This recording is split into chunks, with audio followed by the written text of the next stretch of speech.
Hello everyone, मेरा नाम है उत्कर्ष मिश्रा और आज हम लोग पढ़ने वाले हैं पालमपुर में खेती। इस टॉपिक से भी एग्जाम में क्वेश्चन बनता है। अगेन इस टॉपिक से भी लॉन्ग में क्वेश्चन आंसर्स बनते हैं। क्वेश्चन इस टॉपिक से लॉन्ग में बनते हैं। इस वीडियो में वो क्वेश्चन पे हमने डिस्कस किया है। जब वो क्वेश्चन आएगा वीडियो के अंदर तो मैं आपको हिंट दे दूंगा या आपको बता दूंगा कि देख लो ये वाला क्वेश्चन है जो एग्जाम में अक्सर पूछा जाता है। तो स्टार्ट करते हैं। हमने हमने पढ़ा पढ़ा था कि जो पालमपुर है, पालमपुर में जो लोग हैं वो खेती करना ज़्यादा प्रेफर करते हैं, यानी पालमपुर के अंदर ज़्यादातर जो लोग हैं वो खेती करते हैं। इसी का एक टॉपिक है पालमपुर के अंदर भूमि स्थिर है।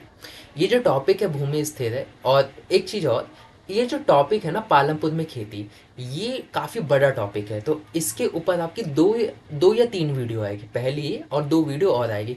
इस टॉपिक के अंदर हमने दो पार्ट्स को कवर किया, नेक्स्ट में भी दो और शायद से लास्ट वाले में तीन पार्ट्स को हम कवर करेंगे। तो इससे आपका टॉपिक है कंप्लीट हो जाएगा। तीनों ही टॉपिक लेकिन इंपॉर्टेंट है। मैं बता दूंगा उस टॉपिक में क्या क्या इंपॉर्टेंट होगा। तो शुरुआत करते हैं। पालमपुर में खेती उत्पादन की प्रमुख क्रिया है, यानी पालमपुर के अंदर जो लोग हैं वो खेती बहुत करते हैं, इतना हमने पढ़ लिया है। भारत में या पालमपुर में, माफ़ कीजिएगा, पालमपुर में 75% लोग अपनी जीविका के लिए खेती पर निर्भर हैं, यानी 75% जो लोग हैं वो खेती पर ही अपनी उनकी चलते, मतलब खेती करके वो पैसा कमाते हैं। या वो किसान हैं, या तो उनकी खुद की ज़मीन वगैरह है, या कृषि श्रमिक है, यानी किसी को खेत में जाकर काम करते हैं। जैसे मान लेते हैं मेरे बहुत बड़ा खेत है तो मैं काम कर नहीं पाता, इतना मेरी बस की बात नहीं कि पूरे खेत को मैं अकेले ही सब चीज़ कर लूँ। तो ऐसे में मैं कुछ लोगों को हायर करता हूँ, श्रमिक को हायर करता हूँ कि मेरी मदद करो और इसके बदले में आपको पैसा दूंगे। तो उन्हें भूमि श्रमिक कहा जाता है। अब इसमें एक चीज़ बात ध्यान रखना कि भूमि स्थिर है। जैसे मान लेती है ज़मीन है पालमपुर की, पूरे गांव के लोगों की ज़मीन इतनी है, तो क्या 10 साल बाद ये जो ज़मीन है वो इतनी बढ़ जाएगी? नहीं, ज़मीन तो इतनी की इतनी रहेगी ना, ज़मीन अपने आप में थोड़ी ना बढ़ेगी। ये इसी यही कहा जाता है कि यहाँ पे जो ज़मीन है वो स्थिर है। जैसे आप जिस घर में रह रहे हो, 10 साल बाद क्या ज़मीन आपका अपने आप बड़ा हो जाएगा? इतने से इतना हो जाएगा? नहीं, भूमि स्थिर है। वही इसमें बताया जा रहा है। ये चीज़ समझ में आगे आएगी हमें। और 1960 से आज तक भूमि का कोई विस्तार नहीं हुआ है, यानी 1960 से लेकर अब तक भूमि के अंदर पालमपुर के अंदर जितनी जमीन थी उसका कोई विस्तार नहीं हुआ है। उस समय तक गांव की कुछ बंजर भूमि को कृषि योग्य में बदल दिया गया था, पर अब उत्पादन को और बढ़ाने की कोई गुंजाइश नहीं थी। इस चीज को समझो। मान लेते हैं पालमपुर के लोग हैं, वो पूरे ये पालमपुर की जमीन है। मान लेते हैं इतनी जो जमीन है उस पर खेती नहीं होती थी, बंजर पड़ी थी, लोग उस पर खेती वगैरह नहीं करते थे। इतनी पूरी बाकी की जो जमीन बची है इस पे पालमपुर के लोग खेती वगैरह करते थे, उनकी जमीनें वगैरह हैं। तो पालमपुर के लोगों ने क्या किया कि धीरे धीरे इस जो बंजर पड़ी जमीन थी अब इस पे भी वो लोग खेती करने लग गए। ठीक है। लेकिन अब ये इसमें अब ये बताया जा रहा है कि अब पालमपुर के लोगों के पास अब कोई ऑप्शन नहीं। अब जमीन थी, इतना जमीन पे हम खेती नहीं करते थे, अब उस जमीन पे भी हम खेती करने लगे, बंजर जो पड़ी थी। अब क्या पालमपुर के लोग एक्सटेंड कर सकते हैं? नहीं। अब ये जमीन ही इतनी है तो आपको इसको कैसे एक्सटेंड कर पाओगे? पहले एक्सटेंड करने का ऑप्शन था क्योंकि इस ज़मीन पर हम खेती नहीं करते थे, अब एक्सटेंड भी वो कर लिए, अब कोई और चांस नहीं है। यही इसमें बताया जा रहा है। आगे बात करें, जब पालमपुर के अंदर जो ज़मीन है वो फिक्स हो चुकी है, स्थिर है ना, यही बताया जा रहा है। अब ये ज़मीन बढ़ रही, पहले ज़मीन थी इतना जो यूटिलाइज नहीं करते थे, अब उसको भी यूटिलाइज करने लगे, उसका भी उपयोग करने लगे। तो अब पालमपुर के लोगों के पास कोई स्कोप नहीं बचा ज़मीन का। जितनी ज़मीन है उतनी ही ज़मीन पे उनको खेती ज़्यादा से ज़्यादा करना है। तो क्वेश्चन ये बनता है कि क्या उसी भूमि के से अधिक पैदावार करने का कोई तरीका है? क्या उतनी ही ज़मीन से, पालमपुर के अंदर जितनी ज़मीन है, क्या उतनी ही ज़मीन से ज़्यादा खेती करने का क्या कोई ऑप्शन है? तो हाँ, ऑप्शन है। तो यहाँ पे जो सबसे पहला ऑप्शन हमें देखने को मिलता है वो ये है। पहले समझो फिर हम ऑप्शंस के ऊपर बात करेंगे। कहा ही जाता है कि बरसात के मौसम में खारिफ, जो खारिफ की फसल होती है, किसान ज्वार और बाजरा उगाते हैं। इन पौधों को पशुओं के चारे के लिए उपयोग में लाया जाता है। ये देखो, ये रहा बाजरा, सॉरी ये रहा ज्वार और ये रहा बाजरा। तो ये इसकी फोटो है, ताकि देखो फोटो भी मैंने लगा रखी है ताकि आप लोगों को अच्छे से समझ में आए, कोई डाउट ना रह जाए। तो ये लोग जब बरसात का मौसम होता है तो पालमपुर के लोग ज्वार और बाजरा को ग्रो कर लेते हैं, और इसमें से जो दालें निकलती हैं, जो अनाज निकलता है, जब ये अनाज निकलता है तो ये जो फार्मर्स है, इसका जो नीचे का जो पार्ट आपको देखने को मिल रहा है, ये जानवरों को दे देते हैं। जानवर इसको बहुत खुशी खुशी खा लेते हैं, उनको पसंद भी आता है ये। इसके बाद अक्टूबर से दिसंबर के बीच आलू की खेती होती है। जो पालमपुर के लोग हैं, जब उनका अक्टूबर से दिसंबर का टाइम रहता है तो उस वक्त क्या कर लेते हैं, वो आलू की खेती कर लेते हैं। देखो आलू की फोटो यहाँ पे मैंने बनाई पड़ी है, देखो आलू की फार्मिंग ऐसे होती है। अगला होता है जब सर्दी का मौसम आता है, हालांकि ये भी सर्दी का मौसम होता है, लेकिन तब राबी राबी सीजन चल रहा होता है। तब लोग क्या करते हैं, खेतों में गेहूं उगा लेते हैं। ये जो उनका खेत, उसमें वो लोग क्या उगा दे, गेहूं। ये गेहूं की फसल है, फोटो ऐसे दिखती है। उत्पादित गेहूं से परिवार के खाने के लिए रखकर शेष गेहूं किसान रायगंज की मंडी में बेच देते हैं। तो ये क्या करते हैं कि जो भी गेहूं उगा है, जो फार्मर्स वगैरह ग्रो करते हैं, कुछ जो भी गेहूं का प्रोडक्शन वगैरह उसका कुछ हिस्सा अपने पूरे साल भर के लिए रख लेते हैं, और बाकी का जो उनका बच गया, वो जो एक्स्ट्रा उनका बच गया, उसको क्या करते हैं, वो उनके जो नियर बाई, याद को हमने पढ़ा था मंडी थी रायगंज, उसमें बड़ा गांव था, उस रायगंज में वो लोग क्या कर देते हैं, रायगंज की मंडी में जाकर बेच देते हैं।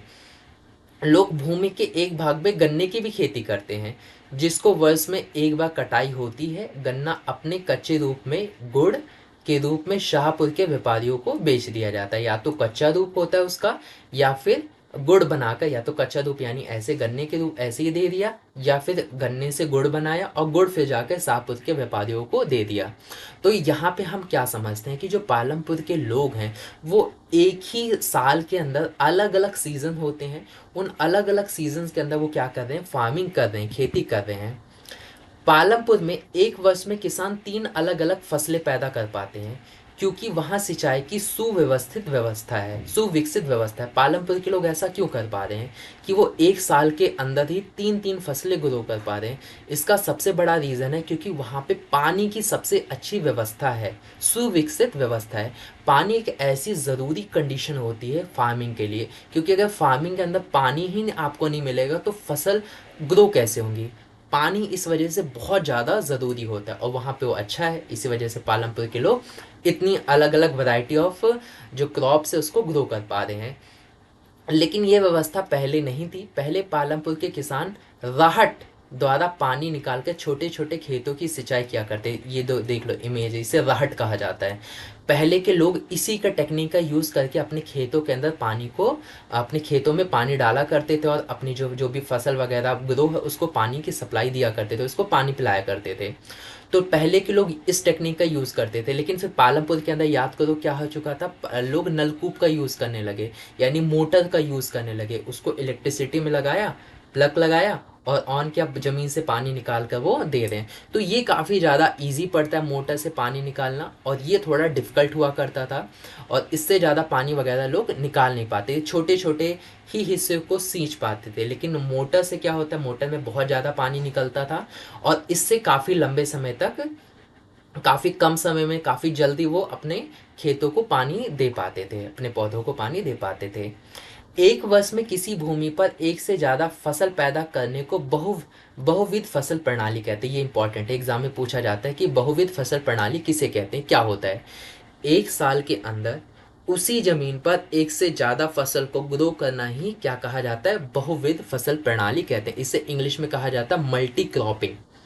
यानी एक साल के अंदर एक ज़मीन के अंदर, ये अपनी ज़मीन है, इसी जमीन के अंदर एक साल के अंदर ही अलग अलग फसलों को ग्रो कर देना ही मल्टीपल क्रॉपिंग कहलाया जाता है, या फिर बहुविध फसल प्रणाली इसे कहते हैं। उम्मीद करता हूँ ये वाला जो टॉपिक है ये आपको समझ में आया होगा। अब मूव करते हैं नेक्स्ट टॉपिक की तरफ। ये जो दूसरा तरीका, पहला तरीका तो हमने क्या समझा है कि एक ही जमीन पर अलग अलग फसल, एक ही साल के अंदर अलग अलग फसल करो तो आपकी प्रोडक्शन काफ़ी ज़्यादा अच्छी हो जाएगी। दूसरा तरीका क्या बताया जाता है कि अधिक उपज के लिए खेती में आधुनिक कृषि विधियों का प्रयोग करना। ये क्वेश्चन बनता है, यहाँ से ये बहुत इंपॉर्टेंट क्वेश्चन बनता है।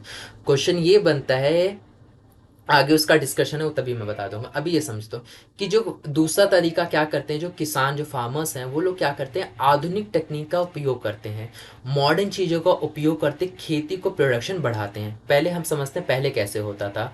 1960 के दशक से पहले देखा जाए तो जो पालमपुर के जो लोग हैं, वो लोग खेती करने के लिए प्राकृतिक खाद का उपयोग करते थे, जैसे कि गोबर। गोबर एक प्राकृतिक खाद है, यह आपकी जो मिट्टी होती है उसकी उर्वरकता को बढ़ा देता है, उसको स्ट्रांग और बना देता है।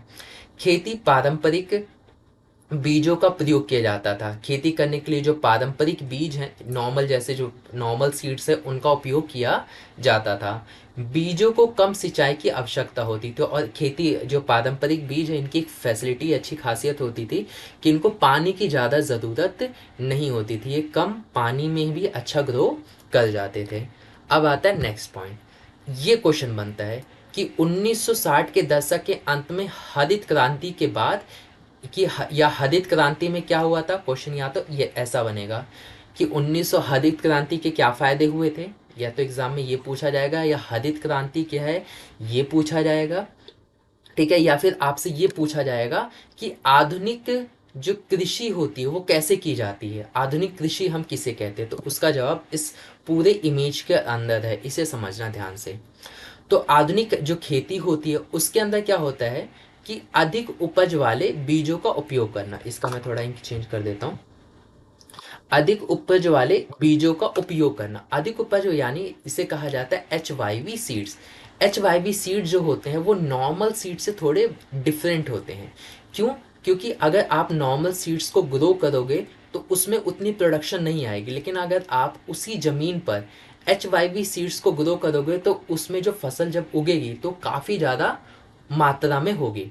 ठीक है, ये हो गया। दूसरी चीज क्या होती, उर्वरक का यूज करना। जो अपनी ये जो जमीन है, इस जमीन को और मजबूत बनाने के लिए, इसको ताकत देने के लिए हम क्या करते हैं, उर्वरक का उपयोग करते हैं। जमीन के अंदर जैसे फसल वगैरह ग्रो करते हैं तो कीड़े मकोड़े भी लग जाते हैं, और HIV की यही खासियत है, नहीं बुराइयां है, ये बुरी चीज है। ये है कि जो HYV सीड्स है ना, ये अगर इनमें ना कीड़े मकोड़े लग जाए ना तो ये फसल जल्दी खराब हो जाती है। इसमें जल्दी कीड़े मकोड़े लग जाते हैं और ये फसल को नुकसान कर देते हैं।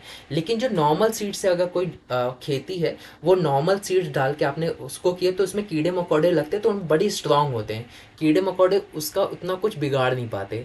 लेकिन अगर HYV सीड्स अपने आपने खेतों में लगा रखा है, उस बीज को आपने डाला और उसकी फसल तैयार है, तो आपको कीटनाशक ज़रूर डालना पड़ेगा। अगर कीटनाशक नहीं डालोगे तो वो इतने फसल कमज़ोर होते हैं इससे कि आपके उसको फसल को नुकसान कर देंगे। सिंचाई की व्यवस्था अच्छी होना, या तो नहरों से पानी आ रहा है, या पंप सेट, या फिर जो बांध से पानी आ रहा है, बांध से यहाँ पे बनाया गया, बिजली भी मिलती है, तो या तो बांध से आपको पानी मिल जा रहा है, या तो आप पंप सेट लगा के पानी निकाल दे हो जमीन से, आपके नियर बाई नहर वगैरह जा रहा है उससे। दूसरा चीज़ होता है कृषि यंत्र का उपयोग करना, यानी अच्छे से अच्छे मशीन्स का उपयोग करके काम जल्दी करना। ठीक है, फॉर एग्जाम्पल ये ज़मीन है, इस जमीन के अंदर क्या होता है, ये जो मशीन आपको देख रही है जल्दी कुछ ही घंटों में पूरे मशीन को अच्छे से प्लगिंग कर देती है, अच्छे से इसको कहते हैं ना मिट्टी उलट पुलट कर देती है। लेकिन अगर इस इंसान खोद खोद के उसे उलट पुलट करे, मिट्टी उसको थोड़ा ढीला ढाला करे, तो उनको बहुत ही दिन लग जाता था, बहुत टाइम लग जाता है। लेकिन ये मशीन है, ऐसी मशीनें आ चुकी हैं जो कई दिनों का काम कुछ ही घंटों में करके रेडी कर देती हैं।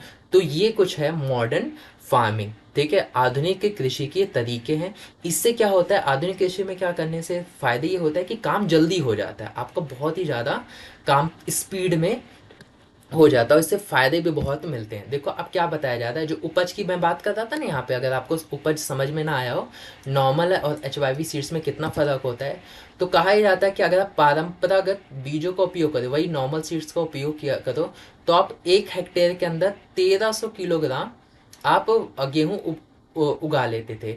लेकिन अगर आप HYV सीड्स का उपयोग करो तो आप उसी ज़मीन पर 1 हेक्टेयर के अंदर आप कितना उगा रहे हो, 3200 किलोग्राम। तो इतना देख रहे हो डिफरेंस, जमीन उतना ही उतना है, बस हमने सीड्स को बदल दिया।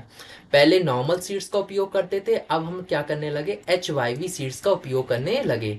इसको फुल फॉर्म है हिंदी इंग्लिश में हाई यील्ड वैरायटी सीड्स। ठीक है, हाई यील्ड वैरायटी सीड्स इसको इस नाम से जाना जाता है। तो इसका ये फ़ायदा हुआ, इसका फ़ायदा ये होता था कि फसल अगर आपका इतना किलोग्राम फसल हो रहा है तो मार्केट में आप बेचोगे ज़्यादा, आपको पैसा ज़्यादा मिलेगा, तो ये फ़ायदा होता है। हाँ, अभी देखो ये चीज़ बहुत ही ज़्यादा आपको शॉकिंग रिजल्ट मिलेगा। ये देखो, जब 1965 और 66 का वर्ष था, उस वक्त हम दालों का उत्पादन कितना करते थे, 10 करोड़ टन, और गेहूं का उत्पादन कितना होता था, 10 करोड़ टन। अब 2019 और 20 की डेटा में हमें क्या देखने को मिलता है, 23 करोड़ टन दालों का उत्पादन होता है और गेहूं का 108 करोड़ टन।